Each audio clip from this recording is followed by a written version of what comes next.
आप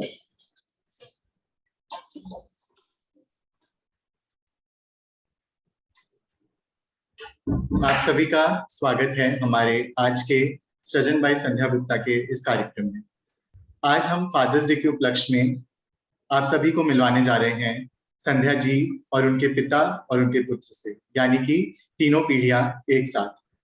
सबसे पहले हमारे साथ हैं श्री दिनेश चंद्र जी गुप्ता, जो कि संध्या जी के पिता हैं, साथ ही साथ पहली पीढ़ी के जो लेखक हैं, और इनकी एक बहुत ही सुप्रसिद्ध पुस्तक भी प्रकाशित हो चुकी है, उजाले अपनी यादों के। तो हम स्वागत करते हैं श्री दिनेश चंद्र जी गुप्ता का। धन्यवाद बेटा मानस, हमको इस इंटरव्यू में शामिल करने के लिए। और आज अच्छा लगा तुम सब लोगों को देख करके, बहुत अच्छा है। इसके बाद हम बुलाना चाहेंगे तीसरी पीढ़ी से श्री सिद्धार्थ जी गुप्ता को, जो कि एक लॉयर हैं, एंटरप्रेन्योर हैं और साथ ही साथ एक पॉडकास्टर भी हैं। और इनका पॉडकास्ट किताबी कारवां इंस्टाग्राम और यूट्यूब पे अवेलेबल है। तो हम स्वागत करते हैं सिद्धार्थ गुप्ता जी का। हाय मानस, थैंक यू सो मच वो इंट्रोडक्शन के लिए। मैं आज काफी एक्साइटेड हूँ बिकॉज जनरली मैं इस पॉडकास्ट के दूसरे तरफ होता हूँ, सवाल पूछ रहा होता हूँ, बट बहुत रेयरली मुझे आंसर देने का मौका मिलता है। So thank you for inviting. और अब जो इन दोनों पीढ़ियों को जोड़ती हैं, दूसरी पीढ़ी की लेखिका, हमारी सृजन की सृजनकर्ता श्री संध्या जी गुप्ता को मैं बुलाना चाहूंगा, जो कि एक लेखक होने के साथ साथ एक पत्रकार रह चुकी हैं और साथ ही साथ एक काउंसलर और समाज सेविका भी हैं। स्वागत है आपका Sandhya ji. Hi Narayan Narayan, thank you Manas, thank you so much. तो सबसे पहले मैं जानना चाहूंगा संध्या जी से कि उनको कैसा लग रहा है कि आज उनके पिता और उनके पुत्र दोनों उनके साथ एक ही प्लेटफॉर्म पर हैं। मानस, आप समझ सकते हैं कि जब एक पिता और पुत्र आपके सामने हो और आपकी कृति के बारे में बात करना चाहते हो, तो कितनी घबराहट और कितना अंदर से एक तरफ बहुत खुशी होती है, लेकिन दूसरी तरफ भी बहुत ही घबराहट होती है, क्योंकि ये दो व्यक्ति ऐसे व्यक्ति होते हैं आपके जीवन के, आपके पिता और आपकी संतान, जो आपकी इन एंड आउट एवरी, आपके इमोशंस को, आपकी भावनाओं को, आपकी फीलिंग्स को बिना कहे ही समझते हैं। तो वो एक मिली जुली सी, बहुत अच्छा भी लग रहा है कि इन दोनों के साथ मुझे इंटरव्यू करने का मौका मिल रहा है, लेकिन बहुत घबराहट हो रही है, क्योंकि एक मेरे हमेशा से मेंटर रहे हैं जिनसे मैंने लिखना सीखा है, और एक मेरा बहुत बड़ा क्रिटिक रहा है, जो कि मेरा हमेशा मेरी रचनाओं को जांचता है, परखता है और मुझे बहुत सारे सजेशंस देता है। तो मिला जुला सा ये है, लेकिन घबराहट ज्यादा है। तो अब हम इस सत्र को आगे बढ़ाते हैं और प्रश्नों की शुरुआत करते हैं। तो पहला प्रश्न जो कि हमारे पास जनता से आया है और जो कि सबसे ज्यादा पूछा गया प्रश्न है, वो ये है कि लोग विरासत में क्या कुछ नहीं देते, और आपने तो अपनी लेखन की कला के अनमोल तोहफे से अपनी 3 पुश्तों को नवाजा है। आज जब दिनेश जी ये देखते हैं कि उनकी पुत्री लिख रही है और साथ ही साथ उनके जो नवासे हैं वो भी लिख रहे हैं, तो हम जानना चाहेंगे सबसे पहले दिनेश जी से कि उनको कैसा लगता है जब वो देखते हैं कि उनके बाद की 2 और पीढ़ियां साहित्य के क्षेत्र में इतनी प्रगति कर रही है।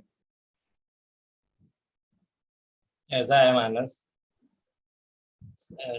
साहित्य समाज का आईना होता है, और उस आईने में हमारे आचार विचार, हमारे व्यवहार, हमारे आचरण जब सभी परिलक्षित होते हुए दिखते हैं, और उनको उतारने वाला कोई और नहीं बल्कि अपना ही बच्चा है, अपनी ही संतान है, तो जाहिर है कि इससे ज़्यादा और अच्छी बात क्या हो सकती है।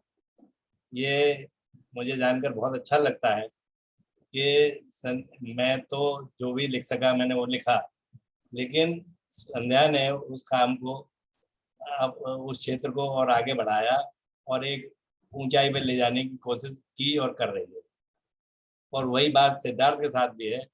सिद्धार्थ भले इंग्लिश में लिखता है, मैं उसकी रचनाओं को बहुत ज़्यादा नहीं पढ़ पाता है या पढ़ता नहीं, या उसकी यूँ समझो कि उसकी अंग्रेजी ज़्यादा क्लिष्ट होती है, मेरी समझ नहीं आती, लेकिन कुछ भी हो, लेकिन वो लिख रहा है, ये एक बहुत बड़ी बात है। और इससे मुझे वाकई बहुत प्रसन्नता होती है कि क्योंकि लेखन एक ऐसी कला है जो हर व्यक्ति के अंदर होनी ही चाहिए, क्योंकि भाव है व्यक्ति के लिए, इससे बड़ा अच्छा साधन कोई है ही नहीं। और इस बहाने से हम समाज को भी कुछ संदेश देते हैं, अपने को भी संदेश देते हैं, अपने परिवेश को भी संदेश देते हैं। तो अब मैं जानना चाहूंगा सिद्धार्थ जी से कि उनको कैसा लगता है कि उनकी माता भी लिखती हैं और उनकी नाना जी भी लिखते हैं और यही कला उनके अंदर भी आई है। मानस, मैंने अभी नाना जी ने कुछ कहा जिसके बारे में मैं तब से सोच रहा हूँ। लिटरेचर यानी लेखन का सबसे बेस्ट डेफिनेशन है कि वो एक सोसाइटी का आईना है। एंड जो अभी नाना जी ने एक बात की कि मैं अंग्रेजी में लिखता हूँ और वो हिंदी में लिखते हैं, शायद इसके लिए हम एक दूसरे की रचना इतनी ज्यादा नहीं समझते, बट ये जो नेक्स्ट एंड फ्रेज का वो ही शायद इसका रीजन है। भारत में अंग्रेजी को इतना बड़ा चढ़ा के बोला जाता है। मैं जानता हूँ मेरी मदर की इंग्लिश, मैं जानता हूँ मेरे नाना जी की इंग्लिश काफी अच्छी है, बट हमें हमारी सोसाइटी एक ऐसी है कि हमें ये अंडर कॉन्फिडेंस दिलाया जाता है कि आप इंग्लिश समझ नहीं सकते या इंग्लिश अपने को कम आती है, जबकि आती ज्यादा है। तो and the same goes for Hindi. मुझे लगता है मेरी हिंदी बहुत खराब है, जबकि उतनी खराब है नहीं। तो इस खूबसूरत थॉट की वजह से मुझे लगता है लेखन जो है हम 3 पीढ़ियों को जो जोड़ के रखता है। जैसे आई डोंट थिंक बच्चों को ये मौका काफी जल्दी लाइफ में मिलता है कि अपनी मम्मी को क्रिटिसाइज कर सके, बट लेखन ने मुझे एक वो अपॉर्चुनिटी दी थी जब मम्मी अपनी कहानियां लिखती थी और मुझे बताती थी। और नाना जी के साथ भी वही था, जबकि जब मैंने देखता था मम्मी नाना जी के साथ की क्रिटिक होती थी। तो आई थिंक हमारे परिवार में एक ये बहुत ही कहते हैं ना सोशल ग्लू है, हम तीनों को जोड़े रखता है। एंड आई थिंक उस वजह से मैं काफी ज्यादा खुश रहता हूँ कि मेरे फैमिली को प्यार के साथ साथ लिटरेचर भी जोड़ा रहता है। तो हमने दिनेश जी और सिद्धार्थ जी से जाना उनके विचार, तो अब हम संध्या जी से भी जानना चाहेंगे कि उनको कैसा लगता है कि जब वो देखती हैं कि उनके पिता भी लेखन में हैं और उनके पुत्र भी लेखन में और वो स्वयं भी लिखती हैं, तो उनको कैसा लगता है। मानस, निस्संदेह किसी के लिए भी ये विषय बहुत ही गर्व का होता है कि हम किसी भी परंपरा को आगे बढ़ा रहे हैं, और ये भी एक माँ के लिए एक बहुत ज्यादा गर्व का विषय होता है कि उसके बच्चे उसकी परंपरा को आगे बढ़ा रहे हैं जो विरासत में उन्हें मिली है। तो मुझे बहुत बहुत अच्छा लगता है। ये ऐसा मैं मानती हूँ कि सिद्धार्थ इंग्लिश में लिखता है, लेकिन जब मैं पढ़ती हूँ तो कई बार आई फील सो प्राउड, मतलब इतना अच्छा मुझे लगता है कि इस उम्र में शायद मेरे अंदर लेखन की इतनी समझ नहीं थी जितनी सिद्धार्थ के अंदर है। और जब मैं पापा को देखती हूँ तो मैं लिखती हूँ, मैं उसको परमपिता को धन्यवाद कहती हूँ कि अच्छा हुआ पापा आपने इतना अच्छा लिखा। तो मुझे हमेशा एक प्रेरणा मिलती है कि मैं इतना अच्छा लिखूं कि पापा को मुझ पे प्राउड हो सके, पापा मुझ पे गर्व कर सके कि मेरी बेटी मुझसे बेहतर लिखती है। और जब मैंने अपनी पहली पुस्तक पब्लिकेशन की तो मैंने पापा को बोला, पापा को रिक्वेस्ट की कि पापा प्लीज आप बॉम्बे आओ और मेरी बुक को एडिट करने, और उस समय मुझे आपकी हेल्प की जरूरत है। तो मुझे उस वक्त इतना प्राउड फील हो रहा था कि नॉर्मली नहीं तो इस एज पर आते आते पिता और पुत्री को ऐसा लगता है कि पापा बहुत जनरेशन गैप आ गया, पापा बहुत आउटडेटेड हो गए और मैं बहुत मॉडर्न हूँ। पर एक विषय जो ऐसा मेरे और पापा के बीच में था जहां मुझे लगा कि नहीं, यहाँ तो पापा ही मुझसे बेहतर हैं और पापा ही मुझे बेहतर गाइड कर सकते हैं। तो पापा 1 महीने आए और पापा ने यहाँ पर रहकर, और जब पापा ने कहा कि आज तेरी रचनाओं को, मैं सच बोलना बेटा तुम बहुत ध्यान से पढ़ी तेरी रचनाएं पर कभी बहुत ध्यान नहीं दे पाया, पर अब जब मैं एडिट कर रहा हूँ तो मुझे लगता है कि तू बड़ा अच्छा लिखती है और तेरी कहानियां अच्छी साहित्यिक पत्रिकाओं में छपना चाहिए। तब जाकर मैंने अपने जीवन साथी सुधीर जी को कहा कि आज मेरा लिखना सार्थक हो गया, क्योंकि आज पापा ने कहा कि तू अच्छा लिखती है। तो ये एक बच्चे के लिए ना बहुत बड़ी बात होती है जब उसके जन्मदाता उसके कारण उसकी तारीफ करे और उसके कारण गर्व फील हो। पापा का ये स्टेटमेंट था मेरे सामने कि मुझे बहुत अच्छा लगा कि तू इतना अच्छा लगती है, मुझे तेरे पर प्राउड हो रहा है आज। तो वो मेरे लिए सबसे बेस्ट डे था कि मैंने जो लिखा वो मेरे पापा को पसंद आ रहा है, क्योंकि मेरे निगाह में बहुत सारे लोग, शिवानी, प्रेमचंद, मैं भी उनको बहुत मानती हूँ, फॉलो भी करती हूँ, पर मेरे लिए बेस्ट लेखक, बेस्ट राइटर मेरे पापा है। तो अपने बेस्ट से अगर ये तारीफ मिलती है कि तूने अच्छा लिखा है तो वो किसी के लिए भी खुशी की बात होती है, और मेरे लिए तो आसमान पर उड़ने जैसी बात थी जब पापा ने मुझसे ऐसा कहा। बिल्कुल संध्या जी, हम समझ सकते हैं कि जब किसी के माता पिता से उनको तारीफ मिलती है, जो कि बचपन से वो सुनते आते हैं कि अगर अपने बच्चे की तारीफ माता पिता कर दे तो जीवन सार्थक हो जाता है। तो वो भाव जो आपने बातें बोली उसमें बिल्कुल दिखता है। और हम अगले प्रश्न की ओर बढ़े उससे पहले हम अपने सभी दर्शकों को ये बताना चाहेंगे कि आज के इस इंटरव्यू में साहित्य की तो बातें होंगी होंगी, साथ ही साथ हम इनके जीवन के और भी अन्य पहलुओं को भी देखेंगे कुछ प्रश्नों के बाद। तो अगले प्रश्न की ओर बढ़ते हुए, जैसा कि अभी संध्या जी ने कहा है कि उन्हें तब बहुत खुशी हुई, तब बहुत अच्छा लगा जब उनके साहित्य को, उनके लेखन को उनके पिता ने सराहा। तो ये प्रश्न खास करके दिनेश जी के लिए और सिद्धार्थ जी के लिए है कि जब कोई सिद्धार्थ जी से कहता है कि आप राइटर संध्या गुप्ता के बेटे हैं, या फिर जब कोई दिनेश जी से कहते हैं कि आप राइटर संध्या गुप्ता के पिता हैं, तो कैसा लगता है? सबसे पहले सिद्धार्थ जी, हम इस पे आपके विचार जानना चाहेंगे। मानस, इसका जवाब मैं एक कोट से देना चाहूंगा। ये सर आइजैक न्यूटन का एक कोट है, if I have seen further it's by standing on the shoulders of Giants. इसको मैं हिंदी में भी ट्रांसलेट करना चाहूंगा कि अगर मैंने बहुत आगे का देखा है, मैंने विशाल या लंबे लोगों के कंधों पे खड़े होके देखा है। एंड ये मेरी पर्सनल लिटरेचर लाइफ या मेरी जिंदगी इसी स्टेटमेंट से जुड़ी हुई है। आपने जो सवाल पूछा उसका जवाब यही है।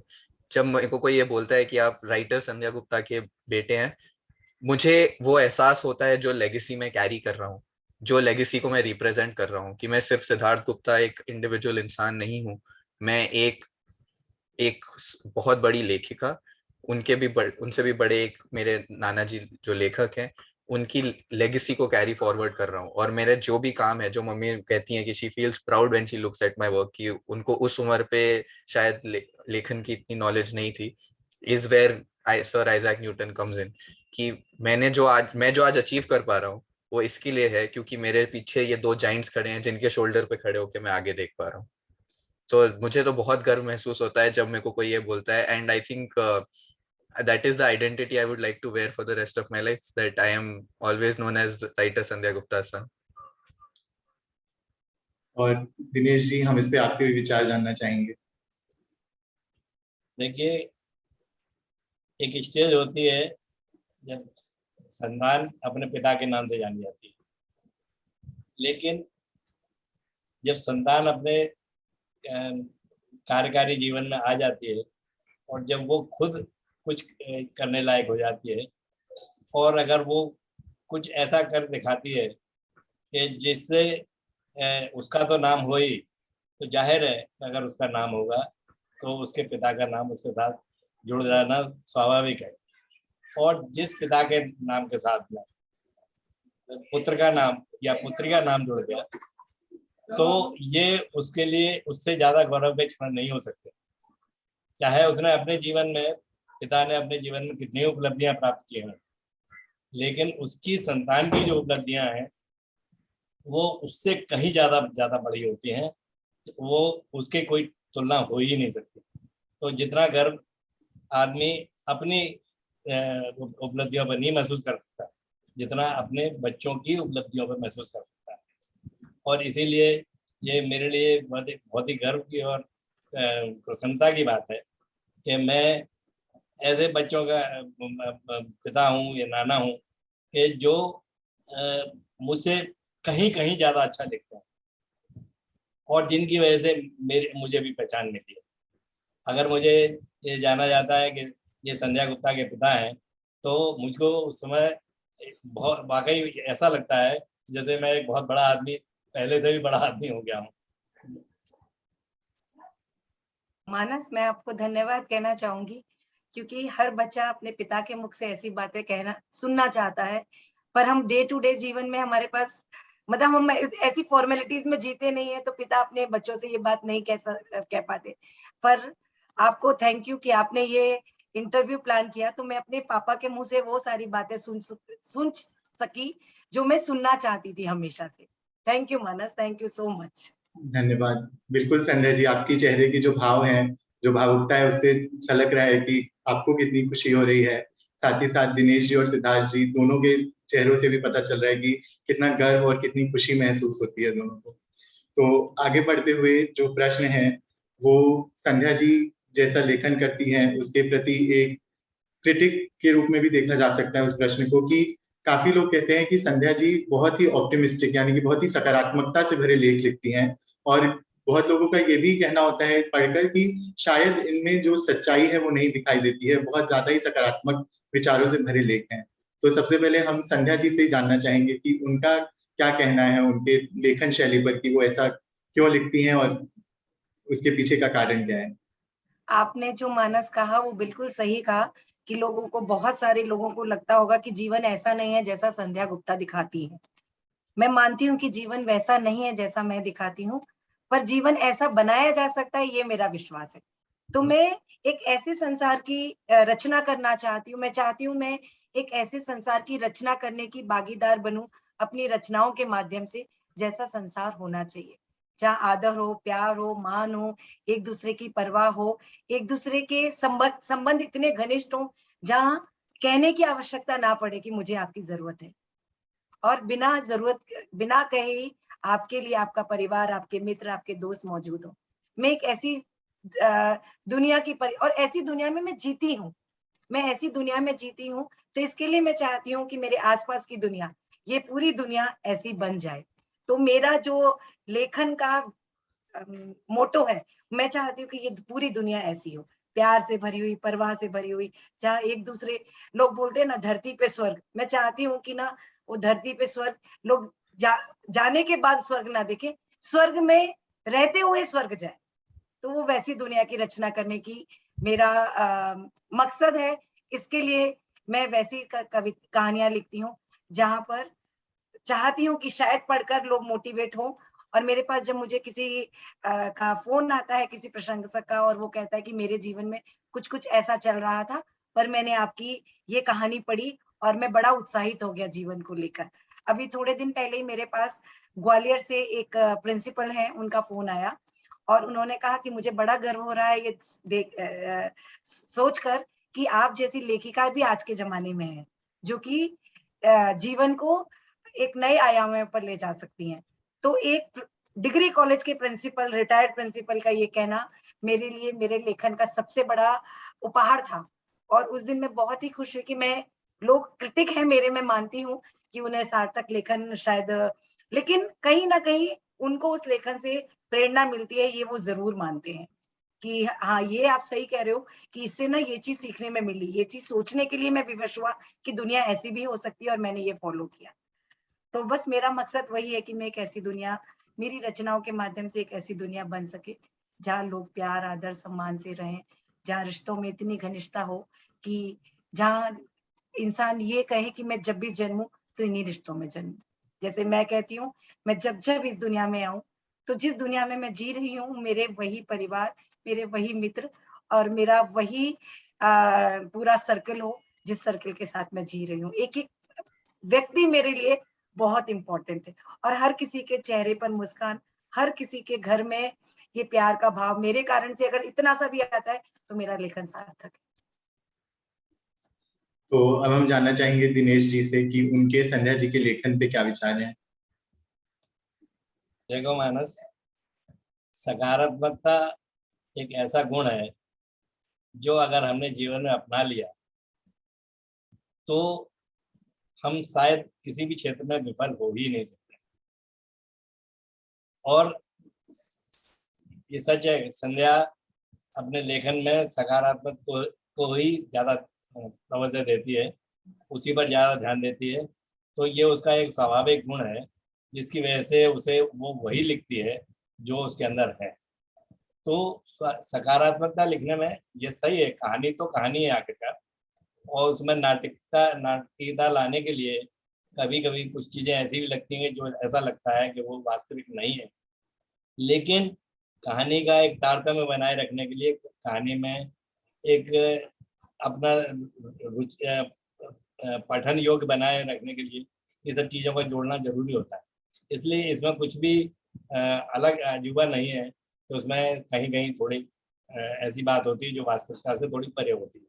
लेकिन फिर भी जो उसके अंदर की जो बातें हैं, जो भावनाएं हैं, जो वो बात संध्या कहना चाहती है, वो तो वही बात है जो हमें एक ही सकारात्मक गुण की ओर ले जाती है, और वो वही अपनी बात जो कहने में सफल होती है, यही अच्छी बात है। और मैं मानता हूँ कि वो इतना लिख करके सच पूछो तो एक ऐसा संदेश दे रही है कि जो हमें स्वीकार करना ही चाहिए और अपने जीवन में अपनाना भी चाहिए। तो अब मैं सिद्धार्थ से जानना चाहूंगा कि उनके क्या विचार हैं, क्योंकि आज की जो युवा पीढ़ी है वो कहीं ना कहीं हम देखते हैं कि एक शिफ्ट आया है टुवर्ड्स पॉजिटिविटी, थोड़ा सा सकारात्मकता की तरफ बढ़ना, वैसी चीजों की तरफ, वैसा साहित्य और पढ़ना। तो उनके इस पे क्या विचार हैं? मानस, मतलब मेरे इससे दो चीजें मैं कहना चाहूंगा। पहला तो फिक्शन जो होती है, राइट, जो कहानियां होती हैं, दे बाय डेफिनेशन आर मनगढ़ंत। उनको ये कहना कि ये रियलिस्टिक नहीं है is a very incorrect thing to do मेरे ओपिनियन में। जब आप कहानियां लिखते हो, कहानी का एक्चुअल मकसद है एक संदेश देना। जैसे नाना जी ने अभी कहा, आप हैरी पॉटर पढ़ते हो या आप मुराकामी की किताबें पढ़ोगे, तो आप मैं दो कंपैरिजन इसके लिए दे रहा हूँ क्योंकि ये कुछ ग्लोबली सेलिब्रेटेड कहानियां हैं जो कि सच नहीं होती, बट उनका एक संदेश होता है, उनका एक मैसेज होता है which they are trying to send across to the reader, right. तो ये बहुत, और दूसरी बात आती है एक नजरिए की। हाँ, ये काफी लोग कह सकते हैं मेरी मम्मी की कहानियां पढ़ के कि they are very positive and उसमें सब अच्छा हो रहा होता है, बट अब यही एक लिटरेचर की सबसे बड़ी कला होती है, जो नरेटर होता है या प्रोटैगनिस्ट होता है कहानी का, राइट। आप हमेशा उसकी कहानी देखते हो, बट आप ये नहीं देख रहे होते उसके जो चारों ओर लोग होते हैं जो शायद कुछ और चीजों से गुजर रहे होते हैं। जस्ट फॉर एग्जाम्पल, मेरी मम्मी ने एक कहानी लिखी है थप्पड़, आई थिंक वो इस किताब में थी या इसके पहली वाली रचना में थी, I am not sure, but which talks about a woman who's thinking about when after the movie she watches Thappad, right, and she's thinking about physical abuse. तो आप शायद ये सोचेंगे कि at the end of it वो औरत की बहुत पॉजिटिव लाइफ है, but at the same time there's this other character in the story. There is the male, the husband who's going through some things. उसकी लाइफ इतनी positive नहीं चल रही होती है, बट वो he tries to make his life better. So it's a narrative. आप जो देख रहे हैं, आप किसके नजरिए से देख रहे हैं, वो ही सेम चीज सेम हो सकती है। जस्ट फॉर एग्जाम्पल, आप किसी को अगर तमिलनाडु में पूछें हिमालय कहाँ है तो वो नॉर्थ में है, बट रशिया में किसी को पूछेंगे हिमालय कहाँ है, वो साउथ में। तो just what we are seeing as positivity is great and that's the message she is trying to send out, but that does not mean कि वो जो मैसेज देने की कोशिश कर रही है is very different from what you are seeing. आप सिर्फ एक कैरेक्टर का नजरिया देख रहे हो, एंड ये मैं बहुत दिल से मानता हूँ कि आप जब एक रचना पढ़ते हैं, आपसे वो रचना एक कहानी नहीं पढ़ रहे हैं, आप जो ऑथर है उसकी सोल देख रहे हैं। क्योंकि जब राइटर कुछ लिखता है वो अपनी सोल को तराशता है। आप अपने आप को ही अपने शब्दों में ढूंढते हो और अपने ही शब्दों में लिखते हो। एंड जैसे आप जानते हैं, नाना जी जानते हैं, एंड आई एम श्योर जो सृजन के फॉलोअर्स हैं वो इतने इंटरेक्शन से ये जान गए होंगे या मम्मी की कहानियां पढ़ के जान गए होंगे, she is a very positive person, she is someone who practices that. तो उनकी कहानियों में, उनके सूत्रों में आपको यही दिखेगा, because that is the nazariya she's trying to put forward. So I think as critics, that is one job we should always do, try and take a more holistic approach. सिर्फ जो ऑथर आपको दिखा रहा है उसके basis पे आपका opinion बनाना शायद थोड़ा गलत होता है। एंड आपके पहले पार्ट को आंसर करने के लिए कि यूथ आजकल मोर पॉजिटिव चीजें पढ़ रहा है, that is true. I think the youth is trying to read more positive things. In general, the youth is trying to read more things. पहले एक बीच में ये 5-10 साल से and a lot of people my age including मैं भी इस चीज के लिए गिल्टी हूँ कि हम शायद किताबें इतनी नहीं पढ़ते जितनी हमें पढ़नी चाहिए। We are distracted by other thing, बहुत सारी चीजें हमें डिस्ट्रैक्ट करने के लिए होती हैं। एंड बट लकीली दिस पिछले 4-5 साल में this has changed a lot. लोग, people are reading a lot more and people are reading a lot more in different languages. आप और मैं जैसे इंग्लिश एजुकेशन से एजुकेटेड हैं, but we been trying to read a lot more literature. I know for a fact आप हिंदी में बहुत पढ़ते हैं, मैंने मम्मी के कारण अब हिंदी की किताबें बहुत पढ़ने लग गया हूँ। And so that is happening. The young people are reading a lot more literature. They're reading a lot more literature in their mother tongues, in regional language, in one, actually not regional languages, they're other different national languages, and people are reading a lot more. I think the youth is enjoying reading more positive stuff. तो बिल्कुल मुझे लगता है कि जो भी दर्शक हैं उन्हें ये जवाब मिल गया होगा कि जब एक लेखक कुछ लिखता है तो उसके भीतर से वो जैसा है शायद वही पन्नों में उतर आता है उसकी कलम से। और यही संध्या जी की रचनाओं में भी हमें देखने के लिए मिलता है कि जितनी सकारात्मक वो अंदर से हैं उतनी ही सकारात्मकता वो कलम से अपने पन्नों पे भी उतारती हैं। तो अब साहित्य के जो सवाल हैं उनको थोड़ा सा विराम देते हुए हम आगे बढ़ेंगे अपने अगले सेगमेंट में, जो कि है रहना बीती जाए, जहाँ पे हम थोड़ा सा देखेंगे संध्या जी को, उनके पारिवारिक आयामों को हम थोड़ा सा जानना चाहेंगे। तो इसके लिए मैं बुलाना चाहूंगा अपनी सहयोगी रिया जी को कि वो आगे के प्रश्नों से। हेलो एवरीवन, नमस्ते। आशा करती हूँ कि आप सभी बहुत अच्छा कर रहे होंगे और आज फादर्स डे के इस उपलक्ष्य पर सभी को ढेर सारी शुभकामनाएं। Happy father's day to all और हमारे सृजन के व्यूअर्स को भी। तो अभी जैसा कि हमने मानस से देखा कि थोड़ा हमें स्नीक पीक मिला आपके पर्सनल लाइफ के बारे में, लेकिन अब हम थोड़ा और इन्वेट करना चाहेंगे। अब हमने एक स्पेशल सेगमेंट रखा है आप लोगों के लिए, जिसमें हम लोग कुछ क्वेश्चंस पूछेंगे जो कि आपकी पुरानी यादों से रिलेटेड होंगे। तो इस सेगमेंट का मेन मकसद रहेगा कि हम आपको थोड़ा सा फ्लैशबैक दें और आपकी पुरानी यादों को ताज़ा करें। तो आप रेडी हैं सब? बिल्कुल। चलिए तो शुरुआत करते हैं।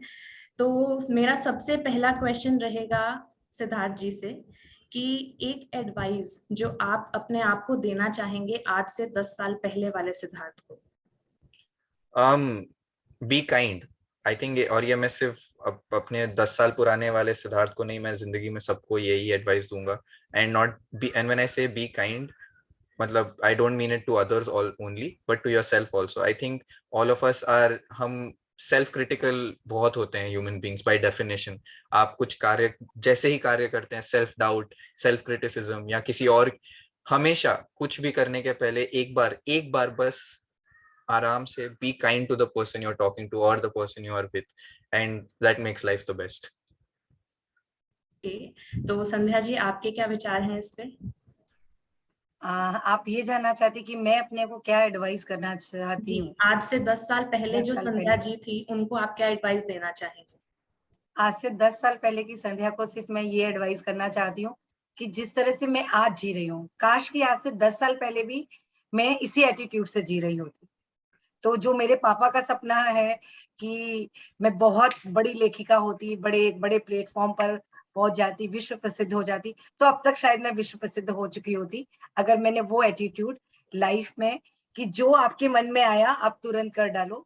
क्योंकि ये बुक लिखने का मेरे मन में बहुत सालों से था, बरसों में तक। मेरे को लगता है शायद मैंने 30 साल जीवन के सिर्फ इस सोच में निकाल दिए कि मुझे एक पुस्तक प्रकाशित करनी है आज से 10 साल पहले। तो इसके लिए मैं यही कहना चाहूंगी कि जो भी आपके मन में, अपने को ही नहीं सबको कहना चाहूंगी कि जैसे ही आपके मन में कोई विचार आया उसके ऊपर काम करना शुरू कर दीजिए।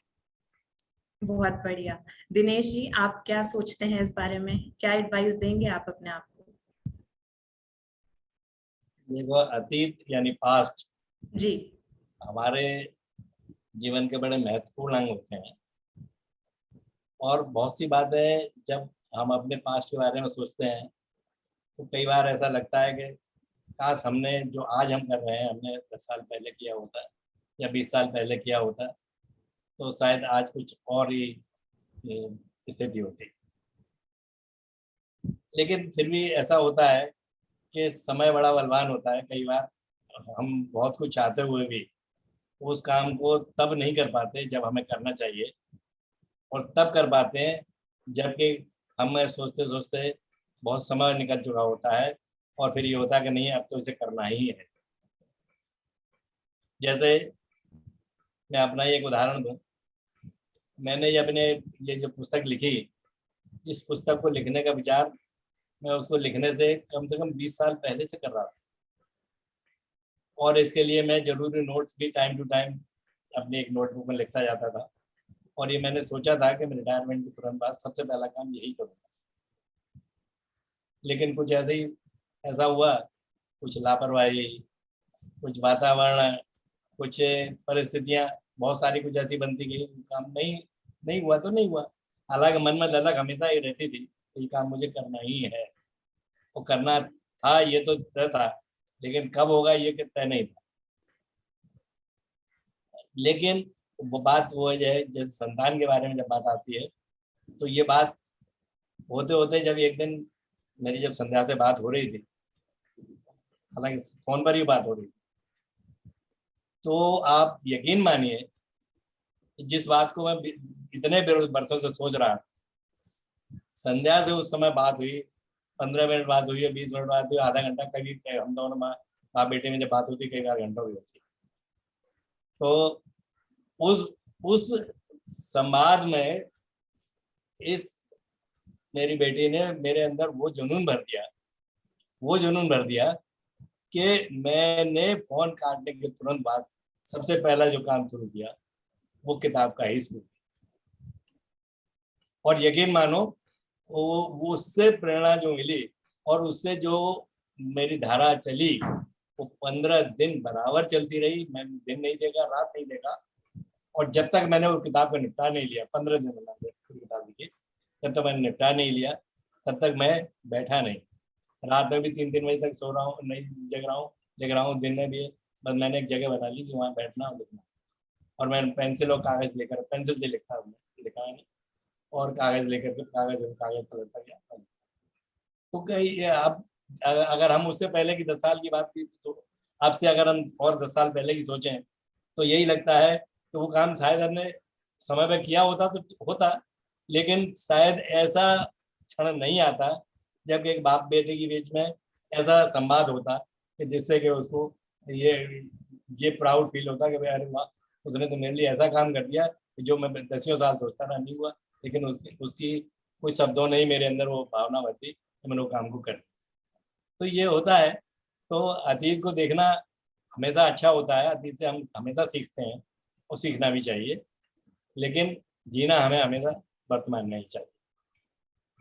बहुत खूब दिनेश जी, बहुत सही बात कही आपने। तो अब हम बढ़ते हैं हमारे अगले प्रश्न जी की आप ओर। आगे बढ़े उससे पहले एक चीज जी। में जो मैं शेयर करना चाहती हूँ, जी। मेरा और मेरे पापा के बीच में हमेशा से एक रिश्ता ना बाप बेटी से ज्यादा ना मित्रों का रहा है। हम घंटों घंटों बात करते थे। पापा ने शायद मुझसे कभी ये नहीं पूछा तेरी लाइफ कैसी चल रही है या बच्चे कैसे हैं, घर में कैसा चल रहा है, नेवर। वो हमेशा हम लोग हमेशा कभी हम पॉलिटिक्स पे बात करते हैं, कभी हम साहित्य पे बात करते हैं, कभी हम, और हमारा झगड़ा होता है, किन बातों पे झगड़ा होता है कि नहीं पापा मैं ये कह रही हूँ ना, ये जो बात, ये जो लेखक ये बात कह रहा है इसका मतलब यही है, आप उस बात को समझ नहीं रहे, या रशिया में ऐसा हो रहा है, ये ऐसा इसके लिए नहीं हो रहा है, ऐसा हो रहा है। तो वो एक जो बॉन्ड है ना, वो मेरा और पापा का बॉन्ड, हम लोग 6 भाई बहन हैं, लेकिन मेरा और पापा का ये एक स्पेशल बॉन्ड है जो मेरे और पापा के बीच में, जहाँ हम फोन पे झगड़ा भी करते हैं और फोन पे एक दूसरे को मना भी लेते हैं। तो वो बहुत ही स्पेशल बॉन्ड है और मेरे लिए तो बहुत खास है वो बॉन्ड, कि इतने सालों के बाद भी मैं अपने आप को उतनी छोटी सी बच्ची पाती हूँ कि मैं कभी भी झगड़ा करके अच्छा मुझे आपसे बात नहीं करनी और फोन रख दिया, फिर थोड़ी देर बाद पापा का फोन आएगा, 1 दिन बाद 2 दिन बाद, अभी भी गुस्से है तू, और फिर हमारा वापस से वो मित्रता शुरू हो जाती है। तो वो मुझे बहुत बहुत बहुत ज्यादा स्पेशल लगता है मेरे और मेरे पापा के रिश्ते के लिए। बिल्कुल, कहते हैं ना कि जैसे एक बेटी अपने पिता के सबसे क्लोज होती है, तो आई थिंक वो सेम केस आप भी हैं कि आप भी अपने फादर से बहुत ज्यादा कनेक्टेड हैं और बहुत क्लोज हैं। फादर बेटी का रिश्ता तो ऐसे ही रहता है, रूठना मनाना चलता रहता है। तो बढ़ते हैं हमारे अगले प्रश्न की ओर, जो रहेगा कि आपको ये तो याद होगा कि आपका फर्स्ट पे चेक कितना होगा, तो किसी को ये याद है कि उन्होंने वो अपना फर्स्ट पे चेक कैसे स्पेंड किया था? सिद्धार्थ जी? हाँ जी, संध्या जी आप ले लीजिए लीड। बिल्कुल। मुझे याद है रिया जी कि मैंने लिखना शुरू किया था, मतलब मैं जर्नलिज्म में भी मतलब लिखना शुरू कर दिया था, कुछ रिपोर्ट्स, कुछ आर्टिकल्स वो सब कर दी थी। तो मैंने एक आर्टिकल किया था कामकाजी महिलाओं पर। वो आर्टिकल भी पॉजिटिविटी से ही भरा हुआ था कि नॉर्मली लोग बोलते हैं जो कामकाजी महिलाएं होती हैं उनके बच्चे उन्हें बहुत मिस करते हैं और वो उनके बच्चों का सही विकास नहीं हो पाता है। पर मैंने धारा से विरुद्ध होकर आई थिंक इस बात को आज से करीब 32-33 साल पहले मैंने ये आर्टिकल किया था। दैनिक जागरण कानपुर का एक बड़ा फेमस है पेपर है यूपी का, उनके लिए किया था।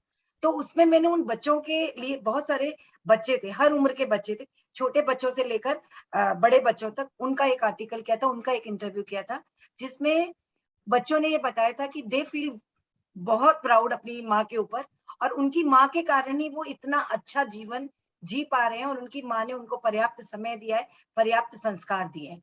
तो वो आर्टिकल बहुत ज्यादा लोगों ने लाइक किया था और उस आर्टिकल के लिए मुझे उस वक्त 1000 रुपए मिले थे, जो मेरे लिए ना बहुत बड़ा अमाउंट था।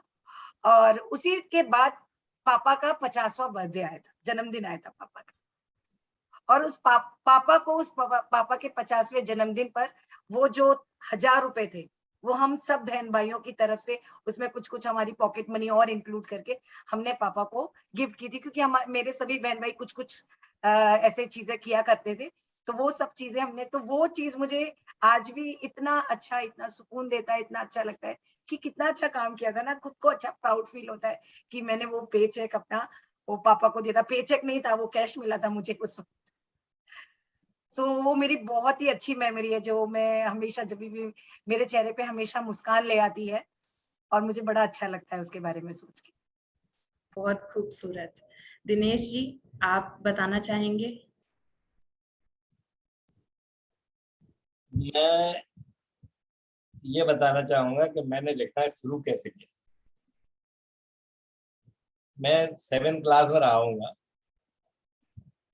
कानपुर में मैं पढ़ता था। तो कानपुर में एक दैनिक प्रताप नाम से एक समाचार पत्र छपता था, जिसके संस्थापक गणेश शंकर विद्यार्थी स्वतंत्रता संग्राम सेनानी, बहुत बड़ा नाम है कानपुर में, और स्वतंत्रता संग्राम सेनानियों में गणेश शंकर विद्यार्थी का एक अपना अलग स्थान है।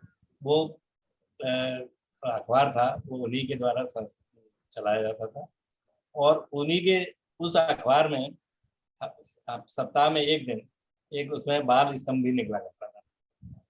तो बाल स्तंभ को मैं चूंकि बच्चा था तो जाहिर है कि उसको तो गौर से पढ़ता ही था। उसमें उस बाल से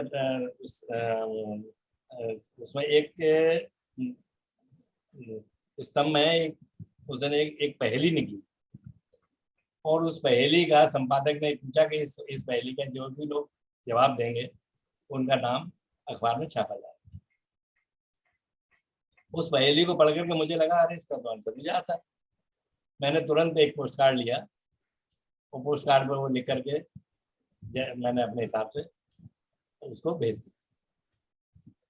और ये चांस की बात थी, या क्या कहना चाहिए कि मेरा ही उत्तर सबसे ज्यादा सही था, और मेरा नाम सबसे पहले, मेरा ही नाम उस अखबार में जब छपा तो मेरा नाम सबसे ऊपर था। और उन्होंने कहा कि सबसे पहले और सबसे सटीक जवाब देने वाले दिनेश शंकर। और क्लास 7 सब पूरा, क्योंकि मैं तब यही लिखता था पूरा तो जब मेरा नाम छपा, मेरा नाम मेरे बड़ों ने देखा और बहुत लोगों ने देखा, तो उन लोगों ने मेरी बड़ी तारीफ की, अरे भाई वाह तुमने बड़ा अच्छा काम किया। उससे मुझको कुछ ऐसा लगा कि अब तो मेरा अखबार बराबर अखबार में छपता ही रहना चाहिए, हर स्तंभ में मेरा नाम क्यों ना हो। तो उसका तरीका मैंने यही सोचा कि कुछ ना कुछ लिखते रहोगे तो भी नाम आएगा, कभी कहानियां, कभी पहेली, कभी चुटकुला। तो फिर उसके बाद जो सबसे पहले मैंने जो लिखा, एक लिखी थी कविता। वो मतलब कविता क्या, एक तुकबंदी थी। वो एक कौवे वाली कहानी है कि उसे चोंच में दबा और रोटी दबा के वो बैठा हुआ है, और वो लोमड़ी आकर के उसको बेवकूफ बना के उसकी रोटी को ले जाती है छीन करके। तो उसी को मैंने कविता में बना करके भेजा अखबार में, और वो छपी। तो वहां से वो मेरी शुरुआत हुई। उसके बाद फिर मुझे ऐसा लगा कि मुझे अब कुछ ना कुछ लिखते रहना चाहिए, और मैं फिर कभी मत लिखता ही रहा। और ये हालांकि बहुत नहीं लिखा, लेकिन थोड़ा बहुत जो भी लिखा अपने, जितना मुझे शांत स्वभाव है, जैसे मैं कहते हैं कि अपने को जो अच्छा लगे वो काम किया। बिल्कुल। सिद्धार्थ जी, आप तो मेरा आंसर थोड़ा डिफरेंट होगा, क्योंकि मैंने कन्वेंशनल जॉब तो की नहीं। मैं I run my own business, तो आई हैड पे चेक की जगह मुझे मुनाफा था, मेरा पहला मुनाफा। कभी हमें कोई कंपटीशन में मिला हो या कुछ भी? नहीं तो मेरी दो एक्चुअली कहानी, अगर आप वो उस मानने से हो गए। तो पहले मुनाफे का तो मुझे याद है कि मैंने मेरे फैमिली के साथ, मम्मी पापा सिद्धि और के साथ हम लोग एक दिनों पे बाहर गए थे, which I paid for with my own money, which felt very good. और कंपटीशन के पैसों का तो मेरा हमेशा बचपन से मेरा एक सपना है। मैं जब 10 साल का था तब से मुझे मरीन ड्राइव पे रहने का एक सपना है कि मुझे एक मरीन ड्राइव पे घर ओन करना है। तो एवर सिंस आई वाज 10 मैं कोई कंपटीशन, इंटर्नशिप कहीं पे भी जाता था, और कुछ अगर यूनिवर्स ने चाहा तो मेरे को कुछ अगर इनाम मिल रहा था, तो I would take that money and I would put it aside in a bank account, and I would save it up for the Marine Drive house fund which still exist. मैं अभी भी वो करता हूँ, पूरी कमाई नहीं बट थोड़ी बहुत कमाई उसमें सेव करता रहता हूँ. So that's what I did with my first paycheck, if you can call it that. Okay Riya ji, यहाँ पे मैं आपको एक बात शायद सिद्धार्थ को भी याद नहीं है, वो जी मैं आपको बताना चाहती हूँ. ये 7th स्टैंडर्ड में, मतलब 7वीं कक्षा में पढ़ता था, तभी इनका कोई कंपटीशन था जिसमें, मतलब ये बताना चाहती हूँ, इसका एक व्यक्तित्व का एक पार्ट बताना चाहती हूँ कि तब इनको एक कंपटीशन था जिसमें इनको कुछ कैश प्राइज मिला था. इनका बच्चों का एक ग्रुप था, 5-6 बच्चों का ग्रुप, ऑल इंडिया लेवल पर वो एक कंपटीशन था जिसमें how you are doing differently for the society. तो इन्होंने वो ये इसके ऊपर एक पूरा ये किया था. तो उसमें इनको 25,000 का चेक मिला था और साथ में इनको एक वाटर कूलर मिला था, जो वाटर कूलर जो हम ठंडे पानी की मशीन्स लगाते हैं. तो वो हमने इन्होंने पैसों जिस से संस्था खरीदा के लिए किया था, उस संस्था को डोनेट किया था. और 25,000 भी ये सारे बच्चों ने मिलकर ये डिसाइड किया था. सबके अपने अपने सपने थे, 4-5 बच्चे थे, तो सबके हिस्से में वो 5-5 हजार रुपए आने वाले थे. लेकिन सबने अपने अपने सपनों की बात की. जैसे सिद्धार्थ ने बोला, मुझे तो मरीन ड्राइव के लिए पहला चेक मिला, लेकिन इन बच्चों ने, सारे बच्चों ने, इतने छोटे बच्चों ने मिलकर डिसाइड किया कि हम उस संस्था को ही देते हैं जिस संस्था के लिए हमने ये फिल्म बनाई थी. तो वो एक बहुत अच्छा पार्ट था, इन बच्चों के व्यक्तित्व का एक अच्छा पार्ट, जो जिस संस्था से मैं जुड़ी हूँ, नारायण रेड्डी सत्संग परिवार, जहाँ दीदी हमें सिखाती है इन गिविंग वी बिलीव. वो इन गिविंग वी बिलीव मैंने पहली बार ये बच्चों के अंदर वहां से देखा. तो वो हम माता पिता के लिए, जितने भी हम 10 माता पिता थे 5 बच्चों के, तो हमें, हमारे लिए बहुत ज्यादा वो था. और हमने फिर भी उसमें भी कुछ धनराशि ऐड करके इन बच्चों ने अपनी तरफ से वहां डोनेट किया था. तो वो आज भी उस संस्था के साथ मैं जुड़ी हुई हूँ और वो संस्था आज भी इन बच्चों को बहुत गर्व से याद करती है और इन बच्चों के माता पिता के रूप में उस संस्था में हम आज भी जाने जाते हैं. बहुत बहुत बहुत बढ़िया. और जैसे कि आपने बोला कि इन्होंने एक बहुत ही नोबल कॉज को सपोर्ट किया या एक अपनी तरफ से कंट्रीब्यूशन देना चाहा, तो वो मेरे ख्याल से जब बच्चा घर में देखता है अपने आसपास कि कैसे हमारे माता पिता या हमारे घर के सदस्य समाज में अपना कंट्रीब्यूशन देना चाहते हैं, तो मेरे को वही लगता है कि सिद्धार्थ जी ने भी आप ही से वो चीज सीखी है और कोशिश की है कि वो भी उसे आगे कंटिन्यू कर पाए. प्रिया जी, यहाँ पे आपको फिर से मैं कुछ कहना चाहूंगी कि मुझे मौका मिला है तो कुछ बातें ऐसी कहूँ कि ये चीज मैंने भी अपने माता पिता से सीखी. मेरे माता और पिता दोनों को मैंने हमेशा, उनके पास जितने भी सीमित साधन थे, उन सीमित साधनों में दूसरों को अपना बेस्ट देते ही देखा. हमेशा हम बच्चों को भी, हम कॉलेज में जाते थे तो हम बच्चों को, कोई भी ये नहीं कह सकता था कि हम मिडिल क्लास फैमिली के बच्चे हैं, क्योंकि हमें इतने अच्छे तरीके से रखा जाता था, हम इतने अच्छे तरीके से रहते थे, हमें सारी सुविधाएं इतनी अच्छी प्रदान की जाती थी कि ऐसा लगता था किसी हम रिच फैमिली की लड़कियां हैं. इसके साथ ही कहीं पर भी किसी को भी मदद की जरूरत होती थी तो मैंने अपने पिता को अपने हाथों का खाना, अपनी थाली दूसरे को देते हुए देखा है. ये बात शायद पापा को भी याद नहीं होगी, पर मैं बताना चाहती हूँ, मेरे को थोड़ा भावुक कर जाती है ये बात अक्सर, कि अक्सर पापा हमारे जॉब में थे लेकिन बड़ा परिवार था तो हमेशा एक्स्ट्रा एफर्ट लेते थे परिवार के लिए. हमेशा पूरी कोशिश करते थे कि बच्चे हमेशा बहुत सुखी जीवन जिए. तो वो एक्स्ट्रा कुछ काम किया करते थे. वो जहाँ पापा मेरे काम करते थे, वो मैं जहाँ पे जर्नलिज्म में डिप्लोमा कर रही थी, वो मेरे जहाँ मेरे कॉलेज के बिल्कुल नजदीक था. तो एक मेरी इवनिंग की क्लासेस हुआ करती थी. तो एक दिन मैं कॉलेज पहुंच रही थी अपने, तो मैंने पापा को देखा कि पापा वहां जूस का एक ग्लास पी रहे हैं. उस दिन रिया जी मुझे पहली बार एहसास हुआ कि एक पिता अपने बच्चों के लिए कितनी अधिक मेहनत करता है. मेरे पिता जो सुबह 9 बजे घर से लंच किया करके निकलते थे, वो पूरे दिन बिना कुछ खाए, बिना कुछ पिए, सिर्फ इस चीज के लिए मेहनत करते थे कि हमारे बच्चे अच्छा जीवन जी सकें और मैं समाज को वो सब लौटा सकूं जिसकी जरूरत है. समाज में जहां कहीं भी नीडी पर्सन दिखा, पापा हमेशा, मेरी मम्मी, मेरे पापा हमेशा सबसे आगे होते थे. यहाँ पे एक छोटा इंसिडेंस मैं अपनी माँ के बारे में भी बताना चाहती हूँ कि मेरी मम्मी पूरी कॉलोनी में एक ऐसी महिला होती थी कि किसी को भी कभी भी कोई भी जरूरत है तो हमेशा सब लोग बोलते थे कि ये मिसेस गुप्ता उसका सोल्यूशन है. हमारी एक आंटी थी, उनका 2 छोटे बच्चे थे, तो वो दोनों बच्चों को हैंडल नहीं कर पाती थी. तो मेरी मम्मी ने उनके छोटे वाले बेटे को अपने बेटे की तरह 5 साल तक बड़ा किया, जब तक वो वहाँ नासिक में हमारे साथ थे, जब तक उनका ट्रांसफर नहीं हो गया। और चांस की बात है कि हम पापा का पोस्टिंग झांसी हुई और वो आंटी की भी पोस्टिंग झांसी हो गई। तो झांसी में भी उन्होंने उसको 12वीं तक, मतलब सभी लोग मेरी माँ को उस बच्चे की दूसरी माँ समझते थे। मतलब इतना देने का भाव मम्मी पापा के अंदर इतना अधिक था कि वो हर वक्त, मतलब बच्चों से भी पहले हम बच्चों को भी उन्होंने यही सिखाया कि अगर आपके पास 2 रोटी है और अगर ऐसा लगता है कोई किसी को उस खाने की जरूरत है, तो आप आधा पेट भर लो और आधा पेट उनका भर दो। तो वो हमने क्योंकि बचपन से सीखा था, तो बचपन से वो देखा।